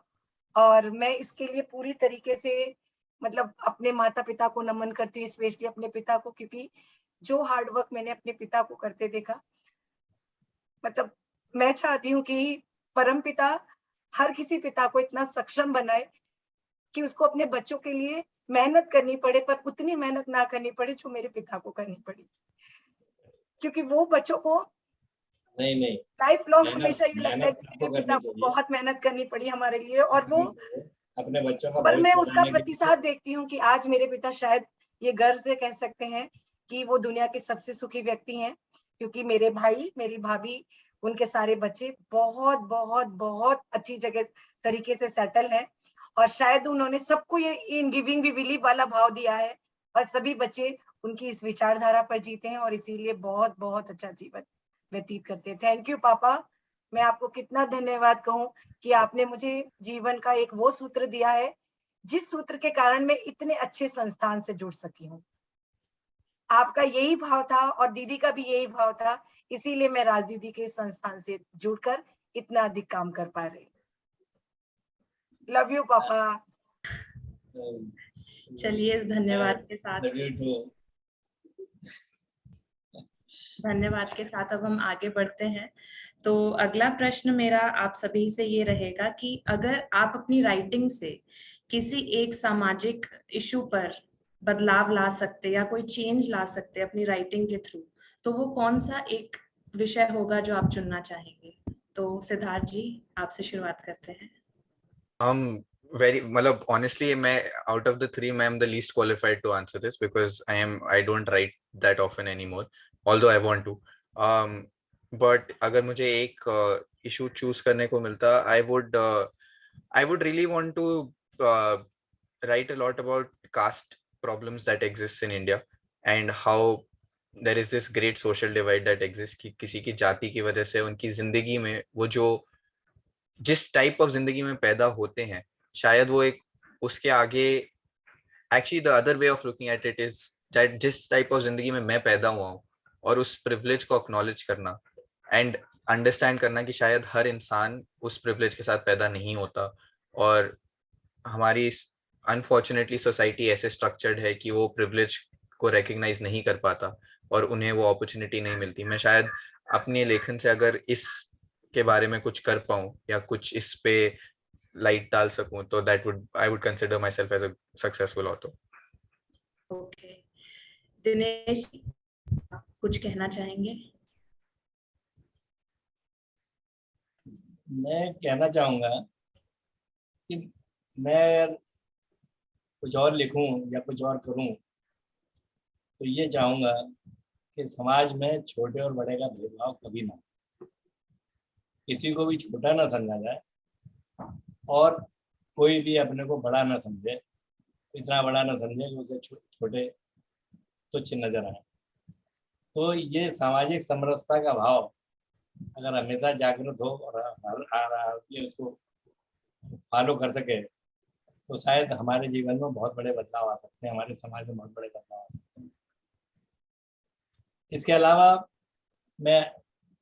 चाहे मैं कम हंसता हूँ, मैं बहुत सारी बातें मुझे याद न रहने की वजह से बहुत सारी बातें मैं हंसने की नहीं कर पाता हूँ, वो अलग बात है। लेकिन हास्य मुझे हमेशा ऐसा लगता है, हास्य हमारे जीवन में एक ऐसा स्थान रखता है जो हम सबके अंदर होना ही चाहिए। मैंने लिखा भी बहुत कुछ हास्य में है, तो जब कई कहानियाँ ऐसी हैं जिनको मैंने हास्य में ही लपेटा है और कविताएं भी हास्य में लिखी हैं। तो मैं ये चाहता हूँ कि कुछ ऐसा जरूर लिखा जाए कि जिसको पढ़ के सिर्फ आदमी हंसे हंसे हंसे। तो मनोरंजन एक एस्पेक्ट है और उससे आदमी कहीं ना कहीं कोई संदेश भी दे ही जाता है। तो ये दो भाव हैं जो मुझे हमेशा अच्छे लगते हैं, जो हमें लिखने चाहिए। संध्या जी। रिया जी, अगर आप मुझसे पूछेंगे तो मैं एक ही चीज कहना चाहूंगी कि जैसा कि आपको पता है कि मेरे लिए रिश्ते बहुत मैटर करते हैं, तो मैं हमेशा यही मतलब चाहूंगी कि दुनिया में एक ऐसा बदलाव आए कि जहां पर लोग अपने आपसी रिश्तों में ईगो को एकदम साइड कर दें, जहां पर हमारे आपसी रिश्तों में ईगो कहीं ना हो और हमारे बीच हमेशा संवाद रहे। मैं जैसे कहा ना, मैंने कहा और तूने सुना, ये एक बड़ा अच्छी सी कहावत है, इस वक्त मुझे याद नहीं आ रही अच्छी सी कि कौन ज्ञानी, तू, मैंने सुनी तूने कही और तू मुझसे बड़ा ज्ञानी, ये वाला भाव आ जाना चाहिए। मैंने कही तूने मानी, हाँ, मैंने कही तूने मानी, हम दोनों ही ज्ञानी। तो ये जो एक भाव है ना कि कई बार ऐसा होता है रिश्तों में, किसी किसी छोटी छोटी चीजों को लेकर बहस हो जाती है, मनमुटाव हो जाते हैं और अपने अपने ईगो के कारण वो रिश्ते अपनी अपनी धाराएं पकड़ लेते हैं। जो रिश्ते एक साथ चल रहे होते हैं वो दो धाराओं में बढ़ जाते हैं। तो मैं एक ये बदलाव पूरे समाज के अंदर लाना चाहती हूँ और मैं चाहती हूँ कोई मैं कुछ ऐसा अच्छा सा लिखूं जिससे ये भाव लोगों के भीतर पहुंच जाए कि ठीक है, आर्ग्यूमेंट अपने आपस में मतभेद हो जाने चाहिए, मतभेद होंगे ही क्योंकि डिफरेंट अलग अलग कल्चर से, अलग अलग संस्कृति से हम आते हैं, अलग अलग वातावरण से आते हैं, अलग अलग उससे आते हैं, लेकिन मनभेद नहीं होना चाहिए। और जब भी हो तो हम प्यार से एक दूसरे को जादू की झप्पी दे सके और कह सके तेरे बिना मेरा क्या होगा। और वो वैसी दुनिया में हर घर में हर जगह बनाना चाहती हूँ। बहुत खूब। अब हम रहना बीती जाए के आखिरी कुछ क्वेश्चंस पूछेंगे जो सिर्फ 1 वर्ड में आप लोगों को आंसर करना है और बहुत क्विकली आप लोगों को बताने हैं। तो मैं आपको कुछ वर्ड्स दूंगी और उस वर्ड को सुन के आपके दिमाग में जो सबसे पहली चीज आती है आप लोगों को वो बोलनी है, लेकिन सिर्फ एक वर्ड में। सबसे पहले हम दिनेश जी से शुरू करेंगे। फैमिली। फैमिली को सुन के आपके दिमाग में सबसे पहले क्या आता है? आपसे प्यार। आपसे प्यार। सिद्धार्थ जी। कंफर्टेबल। कंफर्टेबल। संध्या जी। जैसे पापा ने कहा, प्यार और केयर। प्यार और केयर, बहुत बढ़िया। बुक्स। सिद्धार्थ जी। प्यार। प्यार। संध्या जी। मेरे पापा। दिनेश जी।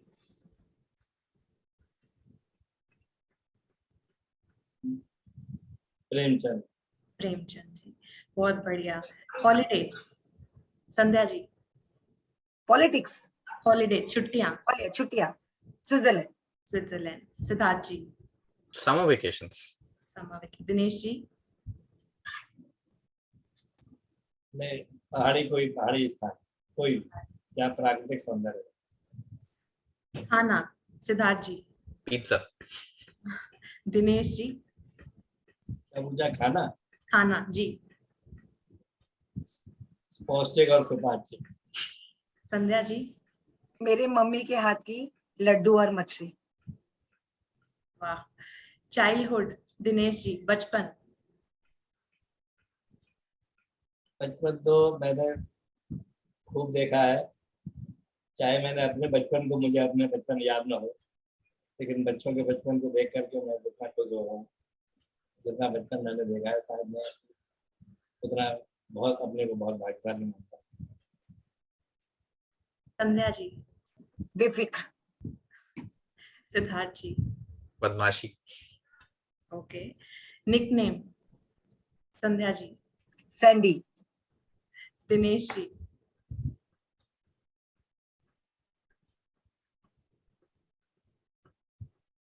कुछ भी बोल दीजिए, आपको निकनेम पर जो याद आता है।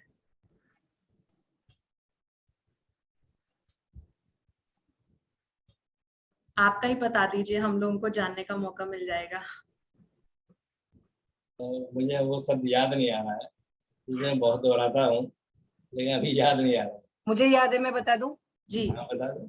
दीना। अच्छा, सिद्धार्थ जी। सिद्धू। मुझे मेरे सारे जो जो बचपन से मुझे जानते हैं वो मुझे सिद्धू ही बुलाते हैं। ओके, तो इसी के साथ हमारा रहना बीती जाए सेगमेंट जो था वो हम लोग अभी उसके पूर्णाहुति पर आते हैं, और आशा करते हैं कि आप सभी को आपकी पुरानी यादों में हम लेकर गए और बहुत कुछ अच्छी खट्टी मीठी सभी यादों का हमने आपको स्वाद चखाया। इसी के साथ मैं अब मानस जी को बुलाना चाहूंगी कि वो यहाँ से आगे के कार्यक्रम की बागडोर को संभालें। धन्यवाद रिया जी। Thank you. धन्यवाद। तो अब यादों के झरोखों से आगे बढ़ते हुए हम साहित्य की तरफ दोबारा लौटते हैं, और एक जो मुझे लगता है बहुत अहम प्रश्न जो मैं पूछना चाहूंगा, क्योंकि अगर तीनों जनरेशन यहाँ पर है, तो एक जो सबसे बड़ा प्रश्न दिमाग में आता है कि जैसे जैसे पीढ़ियां बदलती गई, जनरेशन बदलते गए, वैसे वैसे ही लेखन शैली भी बदली और भाषा भी बदली। तो इस पे आप लोगों के क्या विचार हैं कि पीढ़ियों के साथ साथ लिटरेचर में, साहित्य में, लेखन शैली में क्या बदलाव आया है? शुरू करेंगे हम लोग सिद्धार्थ जी से। एक्चुअली आई थिंक ये हमें अगर क्रोनोलॉजिकल ऑर्डर में जाए तो हमें शायद एक बेटर आंसर मिलेगा, बिकॉज जैसे नाना जी ने एक पीढ़ी के बारे, जिस पीढ़ी के बारे में मैं आज हिस्ट्री की तरह पढ़ता हूँ, शायद नाना जी उस पीढ़ी में बड़े हुए हैं, तो I think that would give us a much better perspective. तो अगर अगर आप लोग बुरा ना माने तो मैं पहले नाना जी से इसके बारे में सुनना चाहूंगा। हाँ बिल्कुल, तो हम लोग दिनेश जी से पूछना चाहेंगे।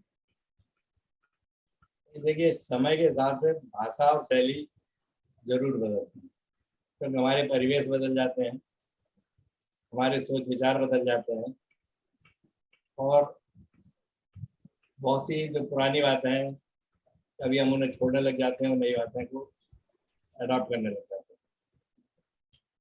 तो कोई समय था जब देहाती और गंवारू शैली में ही लिखना ज़्यादा लोकप्रिय हुआ करता था, तो वो इसलिए ताकि उसे आम आदमी पढ़े और पढ़ के समझ सके और उसे लगे कि ये उसकी अपनी कहानी।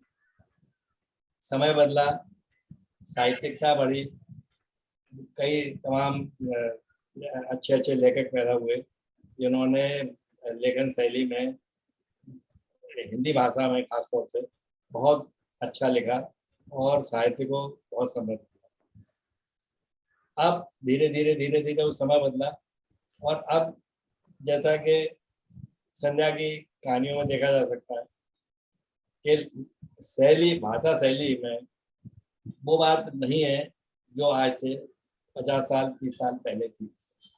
अब आम बोलचाल की भाषा को ही हम ज़्यादा अच्छा मानते हैं, और आम बोलचाल की भाषा में ही लिखना शायद ज़्यादा अच्छा भी है, क्योंकि कुछ अंग्रेजी के प्रभाव से, कुछ समय की कुछ चाल से ऐसा हो गया है कि शायद साहित्यिक भाषा हर बच्चे की या हर आदमी की समझ में नहीं आती, इसलिए उसको आम बोलचाल की भाषा में लिखना ठीक है। तो यही है, समय के साथ बदलाव होते ही है और होते रहने भी चाहिए, और ये ताकि सभी उसे पढ़ें और समझें, तो इसलिए भाषा का बदलाव जरूरी है, भाषा का भी और शैली का। संध्या जी, आपके विचार इस पर? हाँ मानस जी, मैं भी इसी बात से एकदम इत्तेफाक रखती हूँ कि लिखना, वही लेखन सफल है जो कि आम जनता को समझ में आए। अगर सिर्फ एक ही समूह को समझ में आ रही है आपकी बात, तो आपका उस लेखन को आप सार्थक लेखन नहीं कह सकते। तो समय के हिसाब से वो लेखन में वो परिवर्तन, भाषा शैली बदलनी ही चाहिए। जैसे मेरी भी, आपने देखा होगा मेरी भाषा में आपको इंग्लिश का भी पुट मिलेगा कहीं, मगर मराठी स्टोरी, मराठी कलाकार है तो मराठी की भी कुछ शब्द डाले हैं, कहीं पंजाबी है तो पंजाबी डाले। तो मुझे लगता है, ये मेरा खुद का मानना है कि साहित्य वही सर्वोत्तम है जो कि जन जन तक पहुंचे। तो भाषा शैली वो होनी चाहिए जो आम आदमी की हो। और सिद्धार्थ जी, आपके इस पे क्या विचार? मैं लार्जली इनसे अग्री करता हूँ, और मेरा तो ये मानना है कि भाषा जो है, भले ही वो कोई भी भाषा हो, कहीं की भी भाषा हो, जो है वो एक समाज का इतिहास आपको बताती है। जैसे नाना जी ने कहा और मम्मी ने भी कहा कि समाज बदलता है, आगे बढ़ता है, तो भाषा बदलती है। और उसका एक बहुत सिंपल रीजन है, एक सिंपल एग्जांपल देता हूँ। मोबाइल फोन आज से 100 साल पहले नहीं हुआ करते थे। तो अगर आप कोई 1800 या 1900 के ऑथर की बुक उठाएंगे, वो शब्द ही एग्जिस्ट नहीं करता था। और आप एक, और ये तो मैंने एक बहुत बहुत ही सिंपलिस्टिक एग्जांपल दिया। आप अगर हिंदी ले लें, हिंदी जो है, और या जैसे जब हमारा संविधान बन रहा था तो ये एक बहुत बड़ी चर्चा उठी थी कि हमारी हिंदी लिखनी चाहिए, भाषा का नाम हिंदी लिखें या हिंदुस्तानी लिखें, क्योंकि हिंदी भाषा जो खुद है वो इतने सालों से बनी है, इतने सालों साल बनती जा रही है। It's an amalgamation. जो भी इस देश में हिंदी की जाता है उसको हिंदुस्तानी में कैप्चर किया जाता है। तो आप अगर कोई भाषा को फॉलो करें या उसकी इवैल्यूएशन एवोल्यूशन देखें, तो जैसे आप देखेंगे जो साहित्य आज मानिए 1940 1950 में लिखा गया था, जब भारत एक नया नया आजाद देश था, जब भारत में इतनी मेट्रोपॉलिटन पॉपुलेशन नहीं थी, अर्बन पॉपुलेशन इतनी नहीं थी, तो आप वो साहित्य देखेंगे, वो ज्यादा उस टाइम का जो लैंग्वेज थी वो ज्यादा सरल भाषा थी, एक स्टिकिंग टू प्योर रूट्स। जैसे हिंदी हो, मैथिली हो, बंगाली हो, कोई भी भाषा में लिखा हो। बट जैसे भारत बढ़ता गया, लोग गांव से या टाउन से सिटीज जाने लगे, दूसरे कल्चर्स के साथ मिलने लगे। जैसे मैं by birth I am from UP, but I was born and raised in Bombay. तो मेरी जो हिंदी है उसमें, जैसे मम्मी ने कहा, मराठी के एलिमेंट्स आ जाते हैं, पंजाबी के। जिस मैं एक गुजराती सोसाइटी में रहता हूँ, तो कहीं ना कहीं वो शायद 10-15 साल उनके साथ रहने के साथ मेरी भाषा में शायद वो भी टिंज आ जाएगा। तो इसके लिए जैसे आप देखेंगे, जैसे मेरी मम्मी है, वो हमेशा टियर 2 सिटीज में बड़ी हुई टिल शादी के बाद वो बॉम्बे आ गई। बॉम्बे में उन्होंने 25-30 साल बिताया, उसके बाद उनका लेखन लिखा। तो उनका एक लिखने का अंदाज से आप उनकी एक्चुअली हिस्ट्री देख सकते हैं कि उसमें एक सरल हिंदी होगी जो शायद उनके बचपन में उन्होंने डेवलप की, बट जो भाषा है वो इवेंचुअली थोड़ी मॉडर्नाइज हो गई।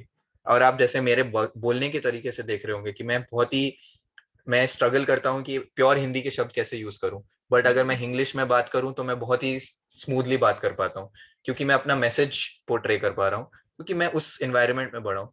तो मुझे तो लगता है कि ये बदलाव होता है, होना चाहिए, और इनफैक्ट हर रीडर को उसे बहुत गौर से देखना भी चाहिए, क्योंकि इतिहास से वो नहीं है जो आप टेक्स्ट बुक में पढ़ते हैं, इतिहास इन चीजों में भी छुपा है।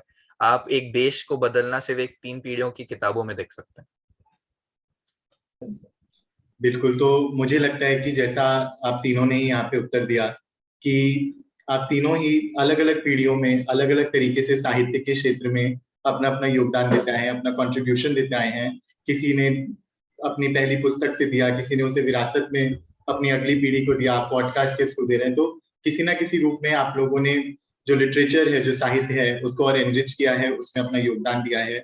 और हमें बहुत कम ही ऐसे परिवार देखने को मिलते हैं जहाँ पे कि तीनों पीढ़ियां लेखन में हो और किसी ना किसी तरीके से उन्होंने अपना इतना सुंदर योगदान दिया हो। तो आप तीनों का ही बहुत बहुत धन्यवाद हमारे दर्शकों को साहित्य के बारे में, लेखन के बारे में अपना दृष्टिकोण बताने के लिए। तो अब हम बढ़ते हैं अपनी लास्ट सेगमेंट की ओर, जो कि है रैपिड फायर क्वेश्चंस, जिसके लिए मैं एक बार दोबारा से बुलाना चाहूंगा अपनी सहयोगी प्रिया जी को।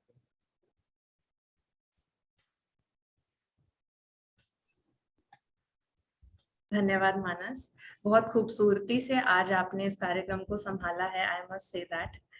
तो इसी के साथ हम लोग अब बढ़ते हैं हमारे रैपिड फायर की तरफ। तो क्योंकि आज फादर्स डे है, तो हमने सोचा कि हम क्यों ना एक स्पेशल सेगमेंट रखते हैं जो फादर और डॉटर के रिलेशनशिप पर होगा, और आप सभी से कुछ इंटरेस्टिंग क्वेश्चंस पूछेंगे जिसमें हमारी सहायता करेंगे सिद्धार्थ जी बताने में कि कौन किस हद तक सही है। तो ये हमारा है पापा पुत्री स्पेशल रैपिड फायर, पीपी। चलिए, तो रेडी हैं आप सब, लेकिन इसका एक रूल है कि आप सभी को बहुत सुपर क्विक होना है, बहुत तेजी से जवाब देने हैं, और जितना शॉर्ट हो सके उतना। तो हम आपसे उम्मीद करेंगे कि आप हमें कुछ फन, एंटरटेनिंग और बहुत कुछ जानने को, बहुत जो आम हमारी जनता को जानने को नहीं मिलता है, आप बहुत कुछ हमें मजेदार चीजें बताएंगे। बिल्कुल। तो शुरुआत करते हैं। संध्या जी, सबसे पहले आपसे हम लेंगे। पहला लेखन जो आपको याद है, आपका या किसी का भी, जो पहला लेखन आपने कभी। पहला लेखन मैं बहुत बहुत छोटी हुआ करती थी, मुझे लगता है 3rd 4th में हुआ करती होंगी। तो एक कविता को देखकर मैंने कविता बनाने की कोशिश की थी, वो क्या बना था मुझे याद नहीं, और पापा को दिखाया था और पापा ने पढ़ने के बाद उसको ऐसे रख दिया था। तो मुझे मालूम नहीं था कि वो खुश हुए उस कविता से या उनको बुरा लगा वो मेरी कविता। अच्छा, दिनेश जी। मैंने पहले ही बताया था कि मैंने जो सबसे पहले जो कविता लिखी थी वो मेरी वो अखबार में छपी थी, बाल स्तंभ में। अच्छा वो वही मेरी शुरुआत थी। जी। अभी तक का आपका सबसे अच्छा काम दिनेश जी, आपको कौन सी अपनी किताब या रचना लगती है अभी तक की जो आपकी पर्सनल फेवरेट है? सच पूछो तो मेरी एक पुस्तक ही है। बाकी मैंने बहुत लिखा है और समय समय पर लिखता रहा हूँ। मुझे बहुत सारी बातें याद भी नहीं है, लेकिन मुझे जो भी मैंने अपनी किताब में लिखा है मुझे वही सबसे ज़्यादा अच्छा लगता है, और शायद मैंने वही ज़्यादा कोशिश की है उसको इंक्लूड करने की जो मुझे अच्छा लगा। संध्या जी। मुझे मेरी ये 2 रचनाएँ बहुत ज़्यादा मेरे दिल के करीब हैं। एक तो प्रतीक्षित और एक अर्धनारीश्वर। प्रतीक्षित में मैंने शायद मुझे लगता है इससे पहले इस तरह का विषय पे शायद लिखा गया है, आई डोंट नो, कि उसमें एक छोटा-सा बच्चा है जो कि वूम्ब में है, अपनी माँ के गर्भ में है और अपने माँ के गर्भ में वो किस तरह से सोचता है, विचारता है, ये प्रतीक्षित रचना में था। और मेरी अर्धनारीश्वर की जो समाज के थर्ड जेंडर के ऊपर है, जहाँ मैं मानती हूँ कि थर्ड जेंडर को भी उतना ही सम्मान, उतना ही हक और उतना ही आदर मिलना चाहिए, जो कि बाकी 2 जेंडर्स को मिलता है। तो वो मुझे लगता है ये दोनों रचनाएँ मेरी बहुत ही अच्छी रचनाएँ हैं और मेरे बहुत दिल के बहुत करीब हैं। बहुत खूब। तो ये सच भी है, मुझे भी दोनों रचनाएं बहुत अच्छी लगती जी, हम सभी को इनफैक्ट बहुत पसंद है इनकी ये रचनाएं। तो अगला मेरा प्रश्न दिनेश जी आपसे ये रहेगा कि आपको संध्या जी के लेखन के बारे में एक चीज बतानी है जो आपको सबसे अच्छी लगती है इनके लेखन के बारे में।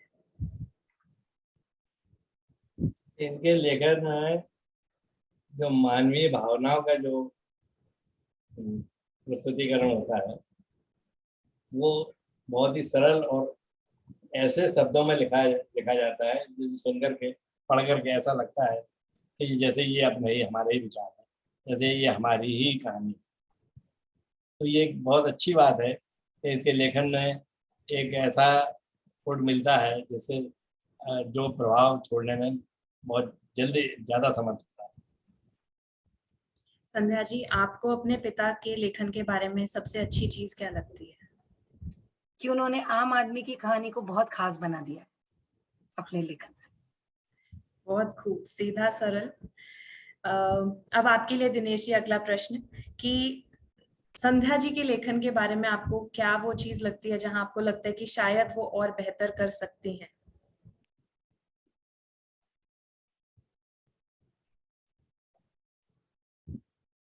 मेरे विचार में वो पहली पुस्तक से दूसरी पुस्तक लिखने तक में उसने काफ़ी कुछ अपने आप को बदलाव किया है और कुछ चीज़ें लिखी भी हैं।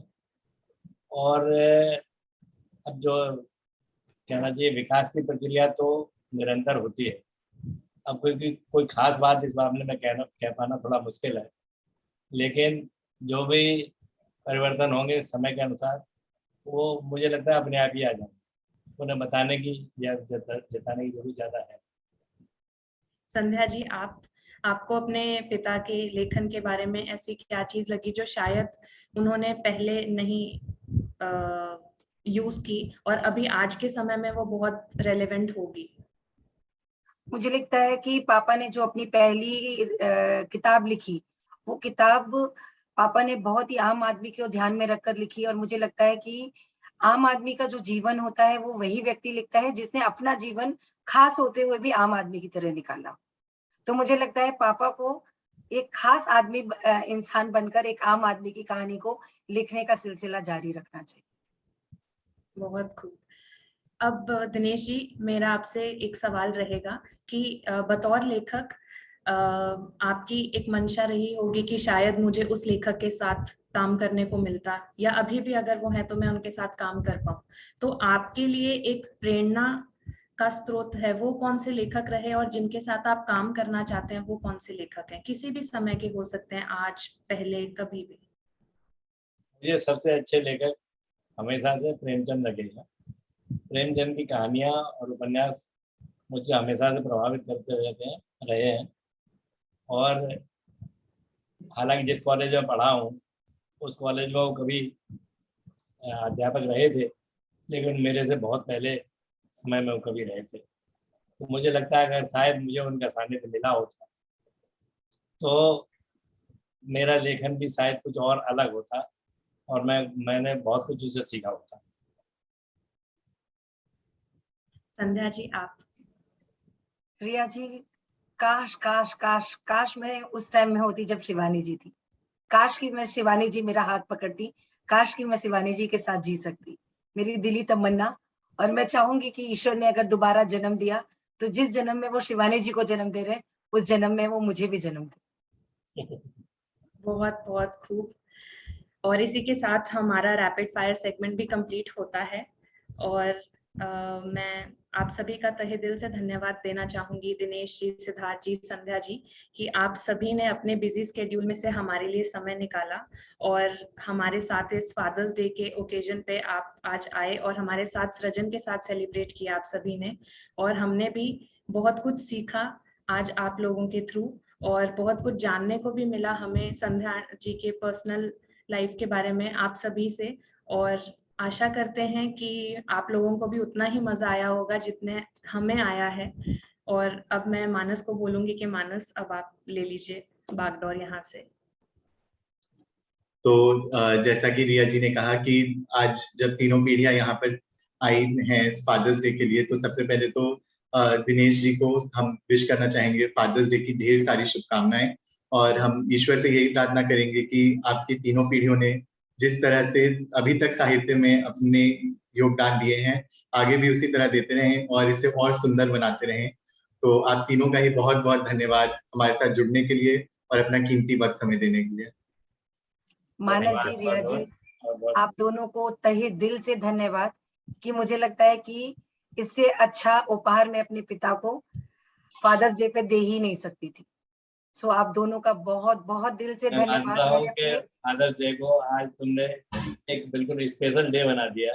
फादर्स डे तो बहुत आते रहे जाते रहे, लेकिन बिल्कुल ये फादर्स डे निश्चित ही बहुत ही स्पेशल है, बहुत ही विशेष है और ये हमेशा याद रहेगा। थैंक यू, आपने मेरे को ये अपॉर्चुनिटी दी इन दोनों से ऐसे इंटरेक्ट करने की। मुझे जनरली जैसे मम्मी ने कहा ये सब कुछ बातें फॉर्मेलिटी में बात कभी आप कर नहीं पाते अपने फैमिली से, और आज ये अपॉर्चुनिटी आप दोनों ने मुझे दी। Thank you so much. Thank you. ये एक जॉइंट एफर्ट कहना चाहूंगी हमारी पूरी टीम सृजन बाय संध्या गुप्ता की तरफ से है। चेहरे आपको शायद दो ही दिख रहे हो, लेकिन पीछे हमारी पूरी टीम है, तरुण जी, मेघना जी, प्रियंका जी, रौनक जी, जो सभी कलेक्टिवली हम साथ एक साथ काम करते हैं और हमारा प्रयास यही होता है कि सृजन को हम कैसे बेहतर करें। और इस फादर्स डे के उपलक्ष्य में हमारा यही उद्देश्य था कि हम आप सभी के लिए ये प्रोग्राम रखें और आप सभी को एक स्पेशल गिफ्ट दें कि ये फादर्स डे आप सभी के लिए एक बहुत स्पेशल और मेमोरेबल रहे। तो आशा करते हैं कि हम कामयाब रहे होंगे उसमें और आप सभी को आपके फ्यूचर के लिए बहुत बहुत बहुत सारी शुभकामनाएं। मेरी आप सबको लिए बहुत बहुत शुभकामनाएं, बहुत बहुत आशीर्वाद। आप लोग जीवन में हमेशा आगे बढ़ते रहें और ऐसे ही सक्रिय रह करके समाज को तो नई दिशाएं देते रहें। हम बुजुर्गों को भी, बच्चों को भी, सभी को आप लोगों से नया जीवन मिलता रहे, ये बहुत बड़ी बात है। और इन्हीं शुभकामनाओं के साथ मैं आप सबके साथ हमेशा हमेशा रहना चाहूँगा, हमेशा आपकी यादों को रखना चाहूँगा साथ। पूरी सृजन की टीम को बहुत बहुत सारा धन्यवाद कि आप युवाओं ने सृजन का हाथ थामा है। इसके लिए सृजन निरंतर सफलता की ऊंचाइयों पर पहुंच रहा है और नए नए सृजन रोज आते चले जा रहे हैं। तो आप सबका तहे दिल से धन्यवाद। तो इसी के साथ हम अपने इंटरव्यू के अंत में पहुंचते हैं और जैसा कि कहते हैं कि हर अंत एक नई शुरुआत की शुरुआत करता है, तो मन तो नहीं कर रहा लेकिन समय की पाबंदियों के कारण हम आप सभी से इजाजत चाहेंगे। आप सभी का बहुत बहुत धन्यवाद।